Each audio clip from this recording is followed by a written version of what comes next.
Hello and welcome to this introductory series of videos from Zero Carbon Dorset.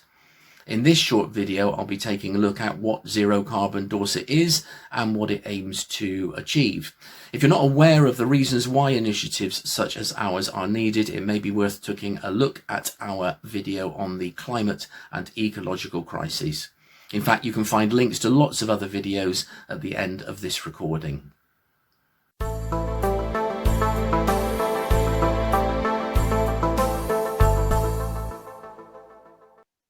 So what is Zero Carbon Dorset? Well, it might help to start with what we mean by zero carbon. After all, carbon is one of the building blocks of life, and we're obviously not looking to get rid of it. Carbon in this context is a loose term widely used to refer to the greenhouse gas carbon dioxide, the natural cycles of which have been severely disrupted by human activity over the past few centuries. And we need to get to a state where we return that to its natural balance by taking up or sequestering more carbon than we're currently emitting into the atmosphere, hence zero carbon. How are we doing? Well, unfortunately, after more than a quarter of a century of international negotiations, we still don't have the necessary commitments from our governments to take the action necessary to ensure that we'll have a safe planet. The international community agrees that 1.5 degrees is the limit we should set ourselves. That's enshrined in the Paris Agreement, and currently our policies and actions take us up to nearly 3 degrees. If you want to know a little bit more about the climate and ecological crisis, then we've covered that in a separate video. So, okay, what do we mean by zero carbon Dorset? Well, obviously, we can't do this on our own, and the solutions need to be national and international, and we can and must campaign for those big changes. And we can act as individuals, of course, but while morally it's the right thing to do, we'll not deliver the scale of the changes we need working alone. At a county level, however, you can start to create a vision of how, working together, we could get to zero, reducing our energy demands and supplying all the energy we need through renewables. It's a scale that's big enough to cover all the aspects we need to look at, but small enough to be able to visualize real life changes. Ultimately, this is about encouraging change at scale from the ground up. And Dorset offers some unique characteristics. In the bottom southeast corner, Bournemouth, Christchurch and Poole, BCP, is the second largest conurbation in the southwest of England, outside of Bristol. Globally, more than half the world's populations live in cities, making them a cornerstone of how we address the climate crisis. While the rural county, covered by Dorset Council, enjoys areas of specific scientific interest: heathland, forest, farming and agriculture, villages and towns. Again, all areas that have a role to play in the solutions we need. Finally, access to a coastline provides special opportunities for action on carbon, travel and renewable energy. To have all three within our boundary provides some really exciting opportunities. So we start off the project by actually asking the question, if getting to zero is the goal, well, where are we now and what do we need to get there? And what would that look like in Dorset? What would it actually look and feel like if we made all the changes that we need to make? So the project has a few aims. The first one is to assess the current level of issues across the county, to identify and collate the changes we have to make to get to a net zero emissions scenario by 2030, and then track progress towards that goal, to document what we must achieve, and acknowledge that the two councils can't make all the changes themselves, or the sum of actions by individuals alone will be insufficient within the required timescales. And we acknowledge that there will be significant reliance on wider government policies.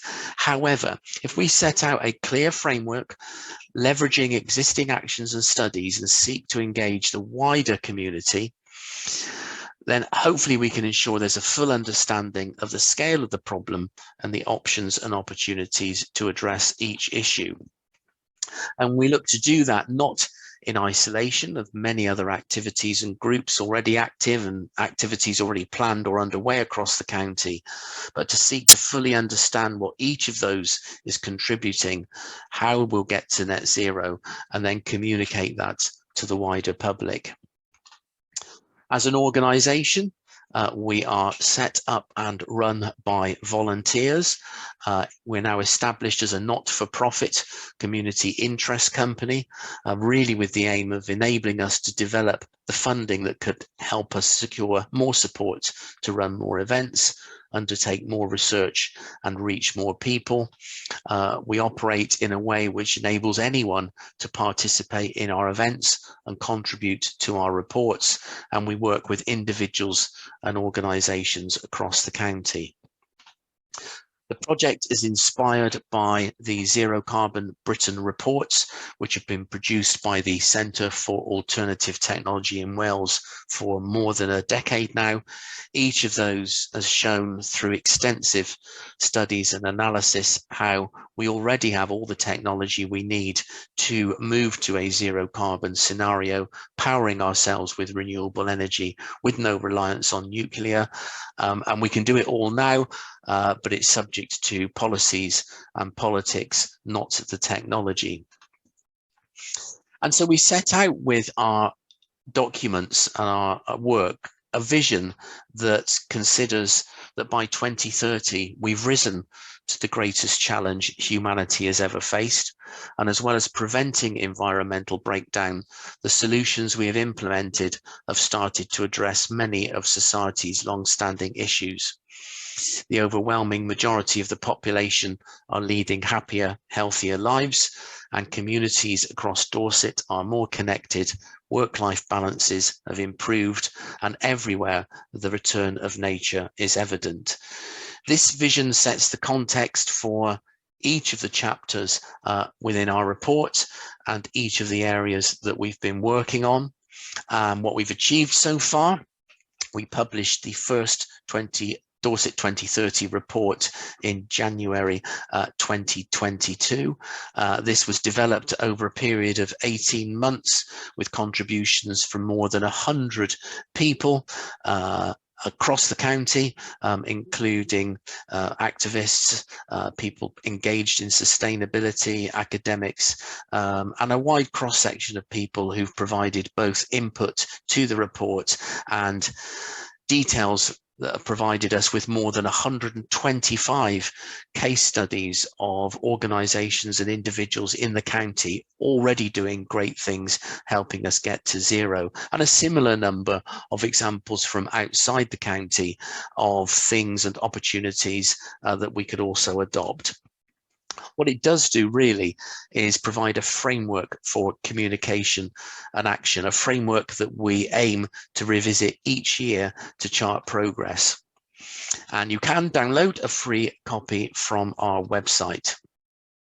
So hopefully you know a little more about Zero Carbon Dorset, why the project was set up, what we're aiming to achieve, and what we've produced so far. We're now planning our next steps, and if you'd like to be involved in any way, please let us know. You can discover more about the project at dorset2030.com, through which you can contact us, register for updates, and find all the links you need to join us on social media and view more of our videos. Thank you for taking time to watch this video.